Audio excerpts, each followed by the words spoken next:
Avis vascular center మన దేశంలోనే the best varicose vein hospital.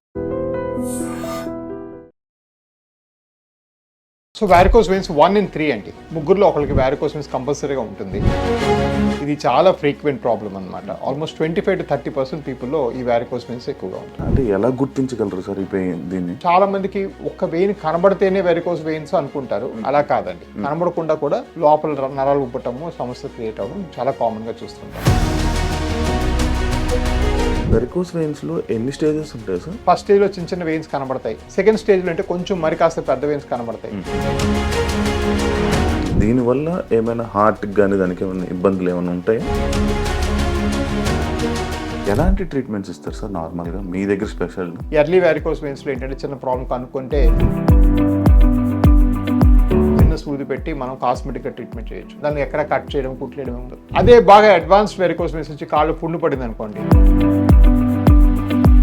But ఈ ఎండోవీనస్ ప్రొసీజర్స్ అనేది బాగా అవైలబుల్గా చేసింది హైదరాబాద్లో నేనే. సో మా ఏవిస్ సంస్థలో ఏంటంటే ఇవన్నీ ఫస్ట్ ఆ ఎక్విప్మెంట్ తీసుకురావడం, ఈ వారికోస్ వెయిన్స్ వాస్కులర్ సర్జరీ కోసమే ఒక పెద్ద హాస్పిటల్ స్థాపించడం, ఈ స్థాపించిన హాస్పిటల్లో సరైన ట్రీట్మెంట్ చేయడం, ఇవన్నీ కూడా మనం ఇక్కడే స్టార్ట్ చేయాలి. ఏవిస్ హాస్పిటల్ అనగానే మొత్తం అంతా దీనికోసం ఉంటుంది కదా సార్? ఓన్లీ వాస్కులర్ సమస్యలే, ఇంకా వేరే సమస్యలు ఏం పెద్దగా చూడడం.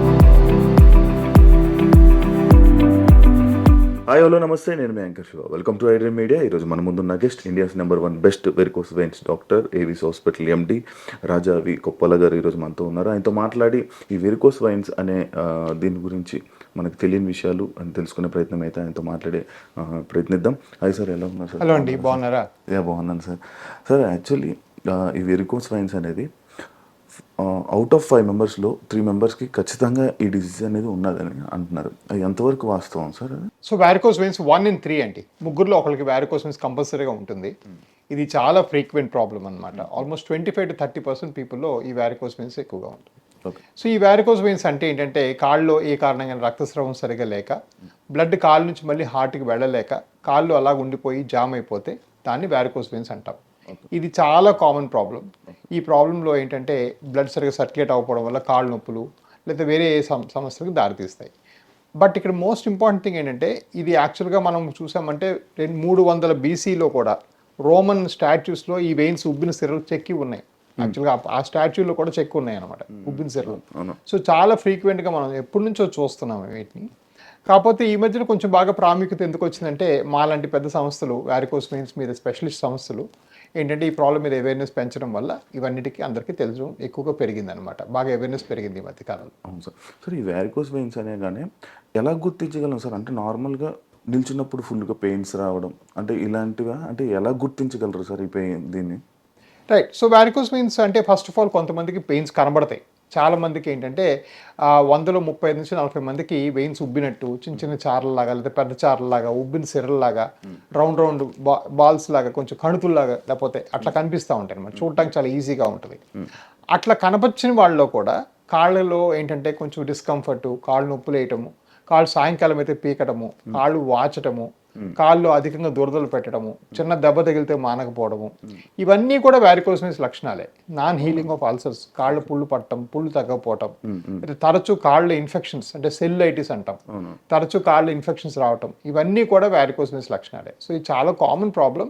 Having at the same time ఇదేంటంటే ఈ ప్రాబ్లంలో చాలా మందికి ఒక్క వెయిన్ కనబడితేనే వెరికోస్ వెయిన్స్ అనుకుంటారు, అలా కాదండి. కనబడకుండా కూడా లోపల నరాలు ఉబ్బటము సమస్యలు క్రియేట్ అవ్వడం చాలా కామన్గా చూస్తుంటాం. Okay sir. సార్ ఇప్పుడు నార్మల్గా అదే వెరికోస్ వెయిన్స్ అనేది కొంతమందికి అవగాహన లేక కొంతమంది స్కిన్ ఎలర్జీస్ అనుకుంటుంటారు. ఇలాంటివి ఏమైనా ఉన్నాయా మీ దగ్గరకు వచ్చినాయి? ఉన్నాయా సార్? చాలా ఉంటాయి. సో స్కిన్ ఎలర్జీ అనుకోవడము. సో ఫర్ ఎగ్జాంపుల్ వారికోస్ వెయిన్స్లో ఏమవుతుందంటే కాళ్ళలో రక్తస్రావం సరిగా లేకపోవడం వల్ల బ్లడ్ పైకి వెళ్ళకలేక మళ్ళీ కిందకు వచ్చి కాళ్ళు అలా జామ్ అయిపోయి ఉండిపోతుంది. అలాగ రిపీటెడ్గా కాళ్ళు ఉండిపోయి కాళ్ళు నల్లగైపోవడము, ఆ చర్మం చెడిపోవడము, ఇవన్నీ కూడా వారికోస్ వెయిన్స్లో మనం చూస్తాం. సో అలా చూసినప్పుడు ఏమవుతుందంటే ఆ కాళ్ళలో చాలామంది ఆ చర్మం మారడం వల్ల దాన్ని స్కిన్ ఇన్ఫెక్షన్ అనుకోవడము, చర్మ సమస్య అనుకోవడము, తరచూ చర్మం డాక్టర్ దగ్గరికి వెళ్ళటం, ఎన్నో ఏళ్ళ తరబడి ట్రీట్మెంట్ తీసుకోవడం. ఇప్పుడు ఇవాళ ఫర్ ఎగ్జాంపుల్ యూపీ నుంచి ఒక పేషెంట్ వచ్చారు, ఉత్తరప్రదేశ్ నుంచి. గత 18 ఏళ్ళగా చర్మానికి ట్రీట్మెంట్ పెట్టుకుంటున్నారు. ఇలాంటివి యా. సో కాలు నల్లబడుతుంటే అంటే వాళ్ళు ఒరిజినల్గా తెలుగు వాళ్ళే కానీ అప్పుడు ఇప్పుడు సెటిల్ అయిపోయారు. సో అక్కడ వాళ్ళు వెళ్ళటము, లోకల్ డాక్టర్కి వెళ్ళడం, చాలాసార్లు లోకల్ డాక్టర్స్కి కూడా అవేర్నెస్ లేకపోవడం వల్ల ఇది ఒక వ్యాస్కులర్ సమస్య, ఈ నరాలు ఉబ్బటం అనేది ఒక వ్యాస్కులర్ సమస్య, ఇది ఈజీగా సాల్వ్ అవుతుంది అనే అవేర్నెస్ వాళ్ళలో కూడా లోపించడం వల్ల వాళ్ళు కూడా ఏంటంటే ఏదో ఆయింట్మెంట్ పెట్టుకోండి, క్రీమ్ పెట్టుకోండి అని బాగా దిశ చేసి లేట్ చేస్తూ ఉంటారు. సో ఇవేంటంటే చాలా కామన్గా ఉంటుందండి. 10 నుంచి 25 ఏళ్ళ వరకు రాంగ్ ట్రీట్మెంట్లు అంటే తప్పుడు ఆయింట్మెంట్లు పెట్టుకొని వచ్చిన సందర్భాలు నేను చాలా చూశాను నా సొంత జీవిత వ్యవధిలో. సో ఇది చాలా కామన్గా అలా ఉంటుంది. సరే, ఇప్పుడు ఆయిల్స్ ఏదైతే మనం ఆయిల్ అనుకున్నామో, ఆయిల్ రాసేయడం అంటే ఓన్ రెమెడీస్ వాళ్ళు ప్రయత్నించడం వల్ల ఇలాగ ఆయిల్ కానీ లేకపోతే ఏమైనా క్రీమ్స్ కానీ ఇలా రాసుకోవడం వల్ల ఆ ఇష్యూస్ ఇంకా పెద్ద అయ్యే అవకాశాలు ఏమైనా ఉంటాయా? డెఫినెట్గా ఈ ఆయిల్స్, క్రీమ్స్ వీటన్నిటిలో ఫస్ట్ ఆఫ్ ఆల్ ఏంటంటే కొన్ని నేటివ్ ఆయిల్స్ అంటే ఊళ్ళో మనము పెట్టుకునే ఆయిల్స్ ఏంటంటే దానిలో ఏముంటుందో మనకు తెలియదు. ఇప్పుడు హిమానీ ఆయిల్, ఈ ఆయిల్ దానిలో వాసన కోసం రకరకాల కెమికల్స్ వాడతారు. ఆ కెమికల్స్ వాడితే ఏంటి, ఆ కెమికల్స్ స్కిన్ మీద ఏం ఎఫెక్ట్ ఇస్తుందో కూడా మనకు తెలియదు. అలా కాకుండా కొంతమంది అంటే క్రీమ్స్, ఆయింట్మెంట్స్ పెడతారు. ఈ క్రీమ్స్, ఆయింట్మెంట్స్ అన్నిటిలో కూడా రోగ నిరోధక శక్తి తగ్గిపోయే, ఇమ్యూనిటీ తగ్గించే స్టీరాయిడ్స్ అనే ఒక వస్తువు ఉంటుందన్నమాట. ఆ స్టీరాయిడ్ వల్ల ఏంటంటే మీకు ఇంకా అక్కడ లోకల్ ఇమ్యూనిటీ తగ్గి కొంతవరకు ఏంటంటే ఆ స్టీరాయిడ్ రాయడం వల్ల అన్నీ మనకి ఫీలింగ్ తగ్గిపోద్ది. సో కొంతవరకు ఏంటంటే ఆ దురదాన్ని వస్తే అంతా తగ్గినట్టు అనిపిస్తుంది. కానీ అది ఏంటంటే ఆ పీరియడ్ అయిపోయిన తర్వాత ఈ ఆయింట్మెంట్ వల్ల ఇంకా ఎక్కువ హామీ వాటిల్లుతుంది అనమాట. సో డెఫినెట్గా వెరికోస్ వెయిన్స్లో మనం చాలా నెగ్లెక్ట్ చేసి ఇలాంటి చేసిన సందర్భాలు చాలా ఉన్నాయి. సార్, వెరికోస్ వెయిన్స్లో ఎన్ని స్టేజెస్ ఉంటాయి సార్? సో స్టేజ్ల పరంగా చూసామంటే ఫస్ట్ స్టేజ్లో చిన్న చిన్న వెయిన్స్ కనబడతాయి. సెకండ్ స్టేజ్లో అంటే కొంచెం మరి కాస్త పెద్ద వెయిన్స్ కనబడతాయి. థర్డ్ స్టేజ్లో అంటే వెయిన్స్ కనబడుతూ కాలు కొంచెం నల్లబడటము ఇవన్నీ జరుగుతాయి. ఫోర్త్ స్టేజ్లో ఏంటంటే కాల్లో చిన్నగా కలర్ మారటము, నొప్పులు వేయటము, కాలు విపరీతంగా నొప్పి వేయటము, మోకాలు కింద భాగం అంతా నల్లబడ్డము.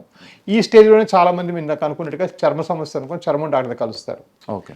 అండ్ ఫిఫ్త్ స్టేజ్లో ఏమో చిన్న పుండు పడిపోతుంది. ఎందుకంటే లోపల ప్రెషర్ పెరిగి వాళ్ళు ఏంటంటే సరైన ట్రీట్మెంట్ తీసుకోపోతేనేమి లేకపోతే ఆ లోపల వెయిన్స్ సాల్వ్ కాకపోతేనేమి ఆ వెయిన్స్ ఆ చర్మం ఇచ్చిపోద్ది అనమాట. ఇచ్చిపోయి కొంచెం పుల్లా పడిపోతాయి. 6వ స్టేజ్లో పెద్ద పుళ్ళు ఏర్పడతాయి, దాన్ని గ్యాంగ్రీన్ అని కూడా అంటాం. సో ఏంటంటే దీనికి 6 స్టేజీలు ఉంటాయి. సో ఈ స్టేజీల్లో ఏంటంటే ఒక విషయం గమనించాల్సింది, చాలామంది పేషెంట్స్ నాకు వచ్చి చెప్తారు నేను ఫస్ట్ స్టేజీలు ఉన్నాను. ఈ స్టేజీలు పేషెంట్ డయాగ్నోస్ చేసుకోవడం కాదండి. ఈ స్టేజీలు ఇద్దరు డాక్టర్లు మాట్లాడుకోవడానికి, మీరు ఏ స్టేజీ పేషెంట్ చూశారు, ఎలా ఉంది, ఎలా తగ్గుద్ది అని చెప్పడానికి. సో ఈ స్టేజీతో పాటు కొన్నిసార్లు స్కానింగ్లో మైల్డ్ లేకపోతే ఎర్లీ అని రాస్తారు. అది పట్టుకొని చాలామంది ఎర్లీ స్టేజ్ అనుకుంటారు. అలా కాదు, ఆ స్కానింగ్ చేసే డాక్టర్కి మీ విషయం పూర్తిగా అర్థం కాకపోయి ఉండొచ్చు కదా. సో స్టేజ్, ఎర్లీ, లేట్ ఇవన్నీ కూడా డిసైడ్ చేస్తుంది మీ డాక్టర్ గారు. సో మీ డాక్టర్ని మీరు అడగాలి క్లియర్గా, నేను ఏ స్టేజ్లో ఉన్నాను, ఎలా చేస్తే తగ్గుతుందని మీరు క్లియర్గా సంబోధిస్తే వాళ్ళు చెప్తారు. ఏ స్టేజ్లో సార్ డాక్టర్ దగ్గరికి వెళ్ళి ప్రిస్క్రిప్షన్స్ తీసుకోవడం కానీ ఏ టైంలో జరిగితే బెటర్? సో ఈ వారికోస్ వెయిన్స్ మీద అవగాహన తక్కువ లేదు కాబట్టి ఏ స్టేజ్లో ఉన్నా కూడా రావడం మంచిదండి. ఇప్పుడు ఫర్ ఎగ్జాంపుల్ ఫస్ట్ 1 or 2 స్టేజ్లు ఉన్నానుకోండి, ఫస్ట్ స్టేజ్, సెకండ్ స్టేజ్, నేనే వద్దని చెప్తాను మీకు ఆపరేషన్ వద్దని. ఇప్పుడు ఫర్ ఎగ్జాంపుల్ మా సంస్థలో దగ్గర 56,000 ఓపీలు చూసాం 3 ఏళ్లలో. అందులో 6,700 మందికి ఆపరేషన్ చేస్తాం. ఓకే. సో 10% కానీ అరౌండ్ 10%, 11% మందికి ఆపరేషన్లు చేస్తారు. ఎలాంటివి హాస్పిటల్ అయినా కూడా. ఇప్పుడు మా సంస్థలో మిగిలిన అందరికీ మీరు ఏదో సాక్షులు వేసుకోండి, బరువు తగ్గండి, లైఫ్ స్టైల్ మాడిఫికేషన్ చేయండి, ఇవన్నీ చెప్తున్నాం. ఎవరికి కూడా అందరికీ ఆపరేషన్ ఎవరు చెప్పరు. సో ఏంటంటే but at the same time వాళ్ళు ఎర్లీ స్టేజ్ వచ్చినా కూడా డయాగ్నోస్ చేస్తాము, ఈ వెయిన్ యొక్క చుట్టుకొలతలు లెక్క పెట్టుకుంటాము. స్కానింగ్ మా దగ్గర అందరికీ డాప్లర్ పరీక్ష ఫ్రీ మా హాస్పిటల్ సంస్థ అన్నింటిలోకి. ఓకే. సో మీకు అది క్లియర్గా స్కాన్ చేసి ప్రాబ్లమ్ అంతా ఐడెంటిఫై చేసి చెప్పేస్తాం కాబట్టి మీరు ఈజీగా సాల్వ్ చేసుకోవచ్చు. ఓకే. అంటే ఈ సాక్సెస్ వేర్ చేయడం కానీ ఇవన్నీ చేసేది వీటి నుంచి దూరం ఉండడం కోసమేనా? సో వారికోస్ వెయిన్స్కి పొడగాటి సాక్స్లు అంటే కంప్రెషన్ స్టాకింగ్స్ అనేది ఒక టైప్ ఆఫ్ ట్రీట్మెంట్. ఈ ట్రీట్మెంట్లో ఏంటంటే ఎర్లీ వారికోస్ వెయిన్స్కి సాక్స్లు పొద్దాక వేసుకొని ఉంటే ఏంటంటే ఈ వెయిన్స్ నొక్కి పెట్టి బ్లడ్ అనేది పైకి పంపడం జరుగుతుంది. సో అది కొంచెం మనకి దానివల్ల ఉంటే advantage. But at the same time మనం ఏంటంటే ఓన్లీ సాక్స్ వల్ల చాలా స్టేజ్లు అంటే 4వ స్టేజ్, 5వ స్టేజ్, 6వ స్టేజ్ పేషెంట్లకి తగ్గదు. ఏమవుతుంది ఆ నొక్కి పెట్టినంతసేపు బ్లడ్ పైకి వెళ్తుంది, ఆ సాక్ ఇంటికి వెళ్ళి తీసేస్తే మళ్ళీ అది ఎఫెక్ట్ పోతుంది. సో సాక్స్ అనేది ఏంటంటే చాలా టెంపరీ. సాక్స్ అనేది ఏంటంటే ఎవరైనా వేసుకోవాలంటే ఎర్లీ స్టేజ్ వాళ్ళు లైఫ్ లాంగ్ వేసుకోవడానికి ప్రిపేర్ అవ్వాలి. ఒకరోజు వేసుకొని తీసేస్తే రేపు మళ్ళీ వస్తుంది, అదేమి పర్మనెంట్గా క్యూర్ చేయదు. Socks helps only in control, it does not a cure. మూడోది ఏంటంటే చాలా మంది మన వెదర్ కూడా చూసుకోవాలి. ఫర్ ఎగ్జాంపుల్ విజయవాడ ఇట్లాంటి ప్రదేశాల్లో చాలా వేడిగా ఉంటుంది కదా, ఆ వేడిలో కానీ మనము సాక్స్ పొద్దాక వేసుకున్నామంటే దాని లోపల చెమట అంతా పెరిగి ఇంకా పుళ్ళు ఎక్కువ పాడతాయి.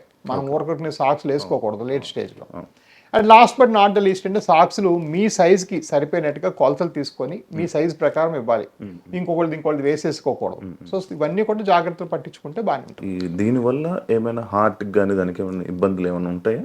చాలా అరుదుగా అండి వెరికోస్ వెయిన్స్ వస్తే ఏంటంటే క్లాట్స్ ఏర్పడతాయి. ఆ క్లాట్స్ కొంచెం డీప్ వెయిన్స్లోకి వెళ్తే అది హార్ట్కి వెళ్ళే అవకాశం ఉంటుంది. కానీ అలా అయ్యే అవకాశం చాలా తక్కువ, 1 to 2% కన్నా ఎక్కువ ఉండదు. సో దాని గురించి భయపడి మనం ట్రీట్మెంట్ చేసుకోకూడదు. కానీ ఇక్కడ విషయం ఏంటంటే అలా ఒక పేషెంట్కి అయినా కూడా అది చాలా దురదృష్టకరం. చాలా సింపుల్గా 10 నిమిషాలు చేసేసి ప్రొసీజర్కి మొత్తం మనం హార్ట్ అంతా కాంప్లికేట్ చేసుకోవడం అనేది చాలా జరగకూడదు.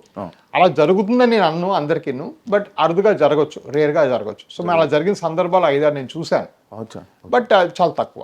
ఓకే సరే, ఇప్పుడు నార్మల్గా నిల్చుంటే కాల్ నొప్పులు అనేవి చాలా మందికి వస్తుంటాయి. అంటే ఎక్కువ మా ఆఫీస్లోని నార్మల్గా నిల్చోవడం వల్ల పెయిన్స్ ఏమో లేకపోతే లాగడం ఏమో అని అనుకుంటారు. అంటే ఆ పెయిన్స్ ఈ పెయిన్స్కి ఏమైనా ఉంటుందా? చాలా సార్లు లింక్ ఉంటుందండి. ఫస్ట్ ఆఫ్ ఆల్ గుర్తుపెట్టుకునే విషయం ఏంటి, ఎవరికి ఎలాంటి మనిషికి కూడా లెగ్ పెయిన్స్ నార్మల్ కాదండి. నిల్చుంటే కాదు, కూర్చుంటే కాదు. మీరు గంట నిల్చున్నాయి, 10 గంటలు నిల్చున్నాయి. ఫర్ ఎగ్జాంపుల్ ఇవాళ 4 గంటలు 5 గంటలు ఆపరేషన్ చేశాను, నాకు ఎటువంటి కాలు నొప్పి లేదే. సో అదంతా పొరపాటు. సో ఎవరికి కూడా pain in the legs is not normal. కొంతమంది షుగర్ వల్ల నొప్పులు వస్తాయి అంటారు, కొంతమంది నిలబడ్డ వల్ల నొప్పులు వస్తాయి అంటారు, కొంతమంది వయసు మళ్ళీపోయింది కదా నొప్పులు రావా ఆ మాత్రం అంటారు. అవన్నీ కరెక్ట్ కాదు.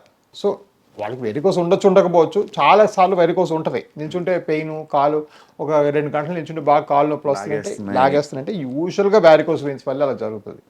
కానీ అలా జరగాలని రూల్ లేదు, కానీ జరుగుతూ ఉంటుంది. అది మనకు స్కానింగ్ చేస్తే తెలుస్తుంది. సో బట్ మీరు ఒక మంచి వాస్కులర్ డాక్టర్ దగ్గర వెళ్ళి మీకు నిల్చునే పొజిషన్లో స్కానింగ్ చేసుకుంటేనే మీకు వెరికోస్ వల్ల నొప్ప, మరి ఏ ఇతర కారణాల వల్ల నొప్ప, విటమిన్ లోపాల, షుగరా, ఇంకేమన్నా అని చెప్పడం జరుగుతుంది. ఏదన్నా కానీ ఒక కారణం ఉంటుంది.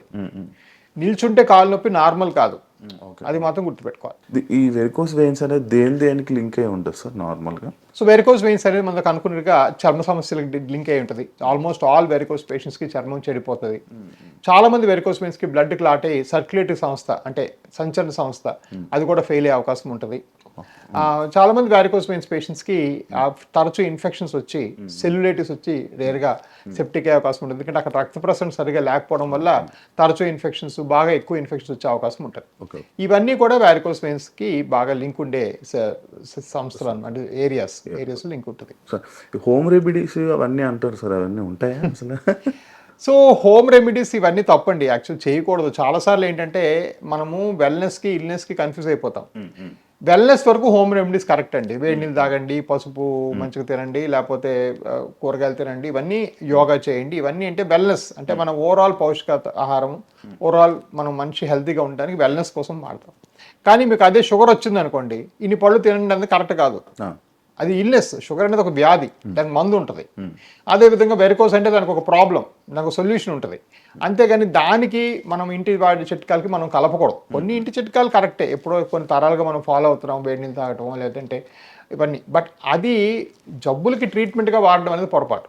వెరికోస్ వెయిన్స్ క్లియర్గా ఒక సమస్య, దానికి కరెక్ట్ ట్రీట్మెంట్ తీసుకోవాలి. ఇక్కడ మనం కామన్గా చూసే ఇంటి చిట్కాలు ఎలాంటివి అంటే కాలుకు వేడి ఉప్పు రాయడము, లేదంటే కాలుకు పసుపు రాయడము, ఇవన్నీ చేస్తే అంటే వెరికోస్ వెయిన్స్ తగ్గవు సరికదా, పెరిగిపోయే అవకాశం ఉంటుంది. పసుపు రాయడం వల్ల కనబడదు కూడా కదా సార్, ఆ కలర్ ఈ కలర్ మిక్స్ అయిపోయి ఇబ్బంది అవుతుంది. సరే ఇప్పుడు ఇందాక మీరు చెప్పినట్లు లైక్ ఇన్ని ఆపరేషన్స్ లైక్ ఇన్ని చేశాను అన్నారు, ఎలాంటి ట్రీట్మెంట్స్ ఇస్తారు సార్ నార్మల్గా మీ దగ్గర స్పెషల్? సో మేము మా ప్రత్యేకత ఏంటంటే వెరికోస్ వెయిన్స్కి మేము end to end vein care చేస్తామండి. బేసిక్ ఏంటంటే ఎర్లీ వెరికోస్ వెయిన్స్లో ఏంటంటే చిన్న ప్రాబ్లం కనుక్కుంటే, సపోజ్ వాళ్ళు చూడడానికి ఎబ్బెట్టుగా ఉంది, నేను షార్ట్ చేసుకుంటాను, కాస్మెటిక్గా ట్రీట్ చేయండి అంటే చిన్న సూది పెట్టి మనం కాస్మెటిక్గా ట్రీట్మెంట్ చేయొచ్చు. దాన్ని క్లాక్స్ అంటాం. దాన్ని ఎక్కడ కట్ చేయడం, కుట్లేయడం ఉండదు.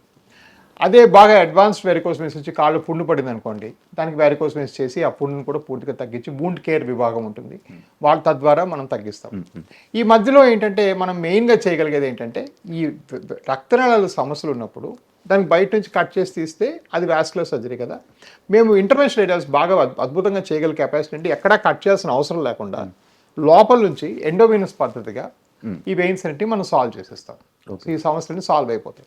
సో ఈ ఎండోవీనస్ పద్ధతిలో చేసుకుంటే బాగా క్లిక్ అయ్యి బాగా తగ్గిపోతాయి. సో ఇవన్నీ కూడా మనం చేసుకుంటే, బట్ ఈ ఎండోవీనస్ ప్రొసీజర్స్ అనేది బాగా అవైలబుల్గా చేసింది హైదరాబాద్లో నేనే. అవును. సో మా ఏవిస్ సంస్థలో ఏంటంటే ఇవన్నీ ఫస్ట్ ఆ ఎక్విప్మెంట్ తీసుకురావడం, ఈ వెరికోస్ వెయిన్స్ వాస్కులర్ సర్జరీ కోసమే ఒక పెద్ద హాస్పిటల్ స్థాపించడం, ఈ స్థాపించిన హాస్పిటల్లో సరైన ట్రీట్మెంట్ చేయటం, ఇవన్నీ కూడా మనం ఇక్కడే స్టార్ట్ చేసాం. సార్ ఏవిస్ హాస్పిటల్ అనగానే మొత్తం అంతా దీనికోసం ఉంటుంది కదా సార్? ఓన్లీ వాస్కులర్ సమస్యలే, అంటే వెరికోస్ వెయిన్స్, ఆర్టరీ సమస్యలు, కాళ్ళ పుళ్ళు, చిన్న చిన్న వెయిన్స్, కాలు ఉబ్బిపోతుంది, ఊర్లో బోధకాలు అంటారు, వాటి ట్రీట్మెంట్లు, వీటి కోసమే ఉన్నాం మేము. ఇంకా వేరే సమస్యలు ఏం పెద్దగా చూడం. సో ఎక్కువ వారికోస్ వెయిన్స్ చేస్తాం. సార్ లేజర్ అప్గ్రేడ్ అయిన మొత్తం లేజర్ ట్రీట్మెంట్స్ కూడా మీ దగ్గర ఉన్నాయని విన్నాను సార్. కరెక్ట్. సో ఈ రక్తనాళం లోపలికి వెళ్ళి ఎండోవేనస్ పద్ధతిలో లోపలికి వెళ్ళి లేజర్ పెడితే దాన్ని ఎండోవేనస్ లేజర్ అంటారు. ఓకే. లోపల రేడియో ఫ్రీక్వెన్సీ ఫ్రీక్వెన్సీ అంటారు. ఇప్పుడు ఇంకా కొత్తగా లోపల ఆ వెయిన్ లోపలికి వెళ్ళి లోపల బంకెడుస్తాం, గ్లూ అంటాం. సో అలాగే ఇవన్నీ కూడాను మా వారికోస్ వెయిన్స్ యొక్క డిఫరెంట్ ఆస్పెక్ట్స్ అన్నమాట. బట్ ఏదైనా కూడా మనం ఎక్కడ లేజర్ చేసినా, గ్లూ చేసినా, ఏం చేసినా పేషెంట్ని కట్ చేయడం కానీ, కుట్లేయడం కానీ, నడుములు సూది ఇవ్వడం కానీ, పెద్దగా మత్తు ఇవ్వడం కానీ, ఇవేవి లేకుండా చేసేస్తాం. ఈ వారికోస్ వెయిన్స్ అనేది అవగాహన స్టార్ట్ చేసింది మీరు. అసలు ఎందుకు సార్ అవగాహన ఇవ్వాలి అంటే జనాలకి? అంటే మీరు అలాంటి ప్రాబ్లమ్స్ చూసారా? అంటే వీళ్ళకి తెలీదు, వీళ్ళకి తెలియాలి అని అలాంటివి మీకు ఏమైనా థాట్ వచ్చిందా? సో ఇది చాలా ఉన్నాయండి. ఈ అవగాహన లోపానికి చాలా కారణాలు ఉన్నాయి. ఒకటేంటే మన మెయిన్ ఆలోచనే, ఇది గుండె సమస్య ఉంటే చెప్పు, ప్రాణం పోద్దంటే చెప్పు, లేదా డాక్టర్ దగ్గరికి ఎందుకు వెళ్ళాలి. సో కొంత అవగాహన ఎందువల్ల లేదంటే రెసిస్టెన్స్ అనమాట. ఈ ప్రాబ్లమ్ సాల్వ్ చేసుకోవాల్సిన అవసరం ఏముంది, ఇది గుండె సమస్య కాదు, ట్యూమర్ కాదు, క్యాన్సర్ కాదు, బ్రెయిన్ ట్యూమర్ కాదు, దీనికి ఏంటి అర్జెంట్ అని కొంతవరకు పేషెంట్ దగ్గర నుంచి నిర్లక్ష్యం. ఇంకోటి ఏంటంటే ఇవి చాలా మంది ఊళ్ళలో, చిన్న ఊళ్ళలో, చిన్న ప్రదేశాల్లో నరాలు అని సంబోధిస్తారు. ఇవి యాక్చువల్గా సిరలు, ఉబ్బు సిరలు ఇవి. నరాలు అనగానే మనం యాక్చువల్ న్యూరాలజీ ట్రీట్మెంట్కి వెళ్ళిపోతుంటారు, వేరే తప్పు ట్రీట్మెంట్, లేక ఇందాక మనం అనుకున్నాం స్కిన్ ట్రీట్మెంట్ తీసుకోవటం. సో రాంగ్ ట్రీట్మెంట్స్కి వెళ్ళిపోతారు చాలా మంది. మూడో కారణం ఏంటంటే వాళ్ళ లోకల్ డాక్టర్స్ కూడా ఇంత కొత్త అద్భుతమైన ట్రీట్మెంట్లు వచ్చాయి, మనం చిన్న సూది పెట్టి లోపలే కరిగించేస్తాం, ఎక్కడ కట్ చేయడం, కుట్లేయడం లేకుండా చేస్తాం అని చెప్పే ఒక టైప్ ఆఫ్ అవేర్నెస్ కూడా చాలా తక్కువగా ఉంది. ఓకే. సో డాక్టర్స్లో కూడా అవేర్నెస్ తక్కువ. సో ఇవన్నీ కూడా కారణాల వల్ల మనకు అవగాహన లోపించింది. లేకపోతే ఈ వారికోస్ వెయిన్స్ అనేది కళ్ళలో క్యాటరాక్ట్ కన్నా మోర్ కామన్. సో లేకపోతే కళ్ళ హాస్పిటల్ చూసామంటే మూలకే ఉన్నాయి ఇప్పుడు. వేరే వాస్కులర్ సంస్థలు ఇప్పుడు మాకు మించి అసలు ఎవరు లేరు ఇండియాలో. సో డెఫినెట్గా దీని మీద అవేర్నెస్, ఫర్దర్ నాలెడ్జ్ క్రియేట్ చేయడం చాలా అవసరం. సార్ అంటే నార్మల్గా ఈ ఇష్యూ మీద ఎక్కడికైనా వెళ్తే సేమ్ టైప్ ఆఫ్ ప్రైజెస్ ఉండాలి, అంటే ఒకలాగా ఉండాలి, కానీ ఈ డిఫరెన్సెస్ ఎందుకు ఉంటాయి సార్? వారికోస్ వెయిన్స్కి ప్రైసింగ్ అనేది దగ్గర 2-3 ఫ్యాక్టర్స్ ఉంటాయండి. ఒకటి, మీరు వెళ్ళే హాస్పిటల్ సైజు. ఫర్ ఎగ్జాంపుల్ వాళ్ళు ఒక 30 ఫ్లోర్లు కట్టి చాలా అద్భుతమైన ఫెసిలిటీస్ ఇచ్చి మీరు వెళ్ళగానే మంచి 3 రకాల క్యాపుచినోలు ఇవన్నీ ఇచ్చారనుకోండి, ఆ క్యాపుచినోస్ కాస్ట్ యూజువల్గా పేషెంటే కడతారు. సో డెఫినెట్గా అందుకే మాకు ప్రొఫెషనల్ ఫీజు అంటే డాక్టర్ కట్టే ఫీజు ఉంటుంది, టెక్నికల్ ఫీజు అంటే హాస్పిటల్కి మీరు ఆ సంస్థ కట్టడానికి ఇచ్చే ఫీజు ఉంటుంది. అవి రెండు, ఆ టెక్నికల్ ఫీజు కొన్ని పెద్ద హాస్పిటల్ చాలా ఎక్కువ ఉంటాయి. అది సింపుల్ మ్యాథమెటిక్స్, ఇంకా దానిలో ఇంకేం పెద్ద విషయం లేదు. మా ఏవిస్ సంస్థలు ఏంటంటే మాకు అలాంటివి ఏం లేవు. మాకు టెక్నికల్గా మేము చిన్న సంస్థే, ప్లస్ ఆ ఫీజులు ఎప్పుడు మేము వేరే వాళ్ళ మీద వేయలేదు. ఎందుకంటే మాకు చాలా ఫోకస్ ఈ వారికోస్ వెయిన్స్లో చాలా పెద్ద సంస్థ చేయాలి. సో మా ప్రైసెస్ చాలా తక్కువగా ఉంటాయి. పెద్ద కార్పొరేట్ హాస్పిటల్స్ కంపేర్ చేస్తే హాఫ్ కన్నా తక్కువగా ఉంటాయి. అయినా కూడా ఎంతో కొంత ప్రైస్ ఎందుకు కట్టాలి అంటే ఇప్పుడు ఇది మేము వాడే ప్రోడక్ట్స్ అన్ని మెట్రానిక్స్. సో సెకండ్ కారణంకి వస్తున్నాను, మీరు దాని లోపల ఏం ప్రోడక్ట్స్ వాడతారు, మీరు ఎలాంటి మీరు ఆ ప్రొసీజర్ చేయడానికి ఏం ఎక్విప్మెంట్ వాడతారు, అవి బెస్ట్ క్వాలిటీ వాడాలండి. ఇక్కడ మెయిన్ థింగ్, ఇక్కడ కాస్ట్ కన్నా మోస్ట్ ఇంపార్టెంట్ పేషెంట్స్ అందరూ గుర్తుపెట్టుకోవాల్సింది అంటే మీకు ఉండేది ఒకటే కాలు.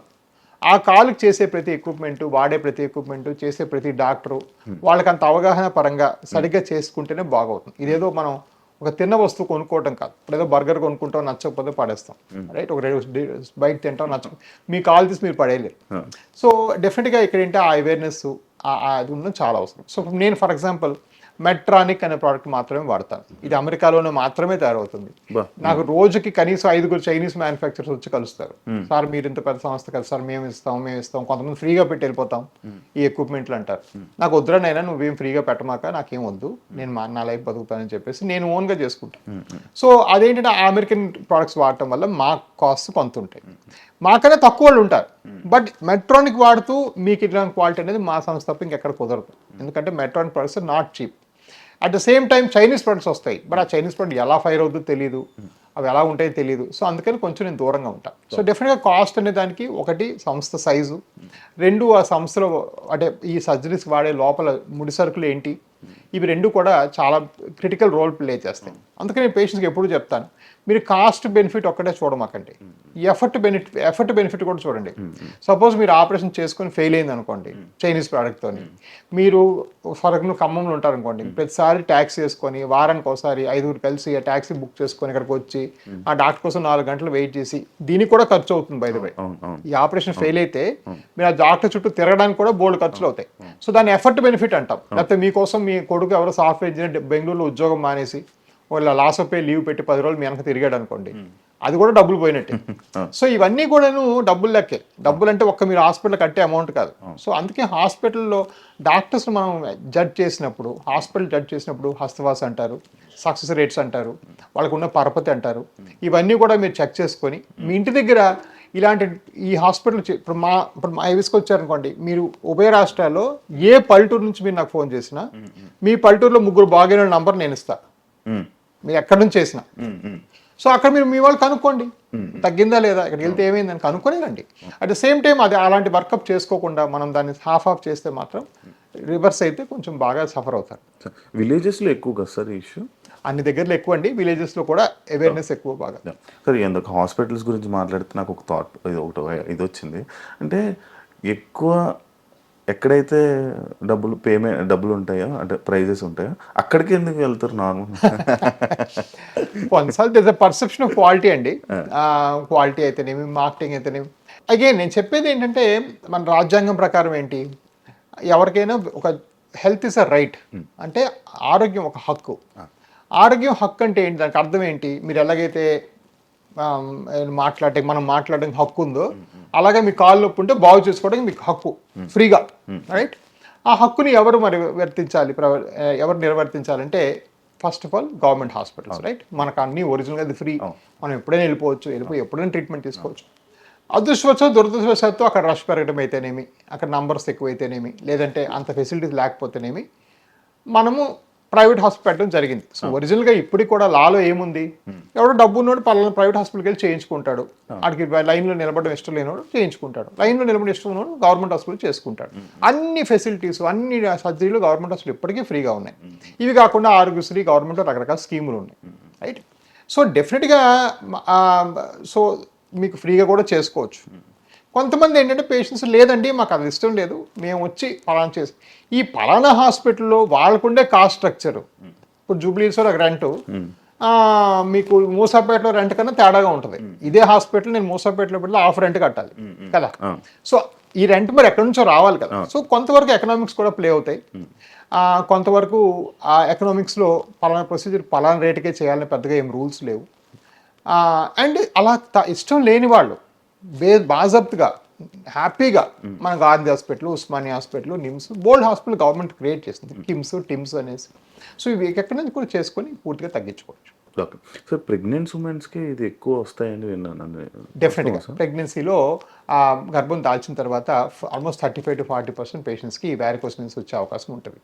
కానీ వాళ్ళు ప్రెగ్నెన్సీ ఉన్నప్పుడు మనం ఏంటంటే ఎటువంటి లేజర్ ఆపరేషన్ అంటే చెయ్యం, మీరు ప్రెగ్నెన్సీ అయిపోయిన తర్వాత 9 months రండి, అప్పుడు అవసరం ఉంటే చూద్దాము అని చెప్పడం జరుగుతుంది. సార్, ఈ వ్యారికోస్ వెయిన్స్ ఈ ట్రీట్మెంట్ జరిగాక మళ్ళీ తిరిగి వచ్చే ఛాన్సెస్ ఏమైనా ఉన్నాయా సార్? ఉన్నాయండి. సో ఇప్పుడు ఆల్మోస్ట్ 10-15 ఏళ్ళుగా నేను ఈ ఇలాంటి షోలు చేస్తున్నాను. ప్రతి దగ్గర నేను ముక్తకంఠంతో చెప్పే విషయం ఏంటంటే ఈ వ్యారికోస్ వెయిన్స్ ఎంత మంచి డాక్టర్ చేసినా కూడా 1 నుంచి 3% మందిలో మళ్ళీ వెనక్కి వస్తాయి. ఈ recurrence is way of life. అందుకే యాక్చువల్గా వ్యారికోస్ వెయిన్స్కి ఇంకో పేరు ఏంటంటే క్రానిక్ వీనస్ ఇన్సఫిషియన్సీ. అంటే క్రానిక్ అంటే ఎన్నో ఏజ్ సంవత్సరాలుగా ఉన్నది. సో అదేదో ఒకసారి చేయగానే మ్యాండేటరీగా అందరిలో 100% తగ్గిపోద్ది అనేది ఒక అపోహ. దీన్ని అపోహని బాగా ఆజ్యం పోసింది ఏంటంటే ఈ సోషల్ మీడియా. చాలా మంది ఏంటంటే అడ్వర్టైజ్మెంట్లో పూర్తిగా తగ్గిపోద్ది, గ్యారంటీ వారంటీ అని చెప్పి చేస్తారు. అది ఇంపాసిబుల్ అండి.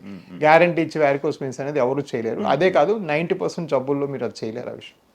సో పోతే ఏంటంటే ఈ మంచి హ్యాండ్స్లో కానీ వ్యారికోస్ వెయిన్స్ చేసామంటే 2-3%లో మళ్ళీ వెనక్కి వచ్చే అవకాశం. ఓకే. దీనికి కారణం ఏంటంటే చాలా ఫ్రీక్వెంట్గా జెనెటిక్స్, అంటే వ్యారికోస్ వెయిన్స్ ఫస్ట్ మీకే ఎందుకు వచ్చింది ఇంకోటికి ఎందుకు రాలేదంటే కొంతవరకు జనువుల యొక్క రోల్ కూడా ఉంటుంది కాబట్టి దానివల్ల కూడా మీకు అవి వచ్చే అవకాశం ఉంటుంది. బట్ ఓవరాల్గా ఏంటంటే మా సంస్థలు అంటే వచ్చిన వ్యారికోస్ వెయిన్స్ ఏమైనా వస్తే మేము ఫ్రీగానే మళ్ళీ తగ్గించి చాలా మందికి ట్రీట్మెంట్ చేసి పంపించడం జరిగింది. సో డెఫినెట్గా దాన్ని తగ్గిస్తాము, చూసుకుంటాం, మాకు ఇది ఒకటే విషయం కాబట్టి మేము డెఫినెట్గా క్యూర్ చేస్తాము. బట్ ఓవరాల్గా ఏంటంటే మాత్రం ఈ వ్యారికోస్ వెయిన్స్ చేస్తే డెఫినెట్గా 2-3% మళ్ళీ వచ్చే అవకాశం ఉంటుంది. అవును సార్. ఓకే సార్, ఈ వ్యారికోస్ వెయిన్స్ అనేది విలేజెస్ అక్కడ వాళ్ళకి చాలా తక్కువ అనమాట ఐడియా, అంటే వ్యారికోస్ వెయిన్ ఏంటి, ఏం జరిగింది ఏంటని. దాని మీద మీరు ఫ్రీ క్యాంపస్ అక్కడ పెట్టి ఫ్రీ సేవలు అందిస్తున్నారని విన్నాను సార్. అది ఎందుకో తెలుసుకోవచ్చా?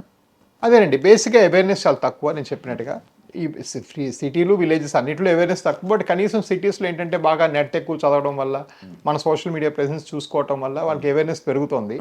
వేరే చాలా స్మాల్ టౌన్స్లో ఏంటి అది కూడా లేదు కదా. అందుకని ఏంటంటే చాలా స్మాల్, ఇప్పుడు దగ్గర 350కి మించి ఫ్రీ క్యాంపులు చేసి ఈ ప్రాబ్లం మీద అవేర్నెస్ పెంచడము, విషయం ఏంటో చెప్పడము, ఇవన్నీ కూడా చేయడం జరిగింది. సో డెఫినెట్గా మనం చాలా ఫ్రీ క్యాంప్స్ లేకపోతే చాలా సోషల్ సర్వీస్ చేయడం చేస్తే దానివల్ల ఏంటి చాలా మంది ఈ విషయం ఉందని తెలుసుకోవడం జరిగింది. మీకు 3 బ్రాంచెస్తో స్టార్ట్ చేసి ఇప్పుడు 5 స్టేట్స్లో 24 బ్రాంచెస్ ప్లస్ బ్రాంచెస్ మీరు చేశారు.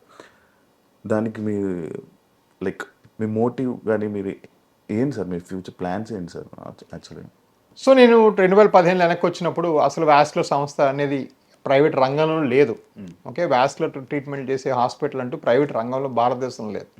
సో దీని మీద అవేర్నెస్ చేయడానికి మొదలుపెట్టాను. అలా మొదలు పెడితే అంచెలంచెలుగా పెరగడము, మనం ఆ ట్రీట్మెంట్ సరిగ్గా ఇవ్వాలంటే మంచి మిషన్లు కొనాలి. ఆ మిషన్లు కూడా మనం ఒక 20 ఉన్నాయి ఇప్పుడు మన దగ్గర. మూడోది ఏంటంటే ఆ ట్రీట్మెంట్ చేస్తూ చేస్తూ మనకి కొన్ని కాంప్లికేషన్స్, సైడ్ ఎఫెక్ట్స్, అంటే వీడికి తగ్గలేదనో లేకపోతే ఇంకోలా సమస్య వచ్చిందనో చేసిన తర్వాత అలాంటివి కూడా, ఎందుకంటే నంబర్ ఎక్కువ చేస్తాం కదా. మనకి మంచి వచ్చినా మనకు వస్తుంది, చెడు వచ్చినా మనకు వస్తుంది కదా, ఎందుకంటే మనమే ఎక్కువ చేస్తాం. ఇప్పుడు మీరు కారు 10 కిలోమీటర్ల రోజుకి 200 కిలోమీటర్లు నడిపారు అనుకోండి, గీత పడక తప్పదుగా. అదేవిధంగా మనకు కాంప్లికేషన్స్ వచ్చినాయి. వాటి మీద ఇంకా ఫర్దర్ నేర్చుకుని ఇవన్నీ కూడా ఏంటంటే మనం బాగా అవేర్నెస్ పెరగడం వల్ల, నాలెడ్జ్ కర్వ్ ఇంప్రూవ్ అవడం వల్ల నాకు 2019-20 కల్లా ఏమనిపించింది అంటే అసలు ఇది నేషనల్ వైడ్ తీసుకెళ్ళొచ్చు. మనం నేర్చుకున్న సబ్జెక్టు, మనకున్న నాలెడ్జ్, మనకుండే అవేర్నెస్, అంటే కస్టమర్ ఏం కావాలనుకుంటున్నారు, పేషెంట్కి ఏం కావాలనుకుంటున్నారు అనే ఒక థాట్ మనకి చాలా బాగా అర్థమవుతుంది. ఎందుకంటే మన నంబర్స్ ఎక్కువ కాబట్టి నేను భారతదేశం మొత్తం స్ప్రెడ్ అయ్యాం. ఇప్పుడు ఇండియా వైడ్ మనకి, అంటే సౌత్ ఇండియా అంతా ఉంది, బెంగాల్లో కూడా ఉంది. మనకి మంచి ప్రెసెన్స్ ఉంది, మంచి కేసెస్ జరుగుతున్నాయి. సో డెఫినెట్గా దానికి మనం ఏంటంటే చాలా రుణపడి ఉన్నాం మన పేషెంట్స్కి. మన సూపర్ సార్, కంగ్రాచులేషన్స్. ఇన్ని బ్రాంచెస్ అక్కడి నుంచి ఇక్కడ దాకా వచ్చారు సార్. ఇది ఫుడ్ వల్ల ఏమైనా వస్తుందా సార్? నార్మల్గా డౌట్. సో వారికోస్ వెయిన్స్కి ఫుడ్కి ఎటువంటి లింక్ రిలేషన్షిప్ లేదండి. ఎటువంటి ఫుడ్ తీసుకున్నా కూడా పర్వాలేదు, దానికి ఎటువంటి సంబంధం లేదు. సో డెఫినెట్గా చాలామంది ఏంటంటే చాలామంది పలానా ఫుడ్ మానేస్తారు, పప్పు వస్తువులు మానేస్తారు. దానివల్ల ఇంకా ఆరోగ్యం క్షీణించిపోవడమే కానీ ఈ వారికోస్ వెయిన్స్ దానివల్ల తగ్గవండి. డైట్ వల్ల ఏమైనా ఇష్యూస్ ఉంటాయా? ఏముండవండి. అంటే ఓపిక ఉండదు కదా సార్, నార్మల్గా డైట్లు మెయింటైన్ చేసి ఇవి చేసి, అదే లైక్ జిమ్కి వెళ్తుంటారు, వెయిట్ లిఫ్ట్ చేస్తుంటారు కాళ్ళ మీద, అంటే ఎక్కువ ఇష్యూస్ మనకి ఇక్కడే వస్తాయి. దానివల్ల ఎఫెక్ట్స్ ఏమైనా ఉంటాయా? లెక్క ప్రకారం ఉండదండి. యాక్చువల్గా మేము ఎంకరేజ్ చేస్తాం మా పేషెంట్స్, మీరు ఎంత ఎక్సర్సైజ్ చేస్తే, ఎంత వాకింగ్ చేస్తే అంత మంచిదని. In fact reverse చెప్తామన్నమాట. సెడెంటరీ అంటే ఖాళీ కూర్చోవడము is like new smoking. So మీరు రోజుకి 500 మీటర్ కన్నా తక్కువ నడిస్తే అది రోజుకి 10 సిగరెట్లు తాగినంత హామ్ చేస్తుంది మీ బాడీకి. సో నడకపోవడం అనేది ప్రాబ్లం, నడవడం అనే కాదు. సో డెఫినెట్గా నడవాలి, ఎక్సర్సైజ్ చేయాలి. మీరు ఎంత మూవ్ అయితే మీకు అంత సమస్యలు తక్కువగా వస్తాయి. Thank you so much sir. Varicose veins మీద అవగాహన లేని వాళ్ళకి, అంటే నాకు కూడా కొంచెమే ఉంది, కానీ మీతో మాట్లాడాక నాకు కూడా క్లారిటీ వచ్చింది. నాకే కాదు, ఇప్పుడు చూస్తున్న వ్యూవర్స్ కూడా మంచి అవగాహన వచ్చిందని అనుకుంటున్నాను. Thank you so much sir ఇంత ఇన్ఫర్మేషన్ ఇచ్చినందుకు. చూసారు కదా ఇంటర్వ్యూ, ఇంకో గెస్ట్తో మళ్ళీ మీ ముందు కలుస్తాను. అంతవరకు సీ. Thank you.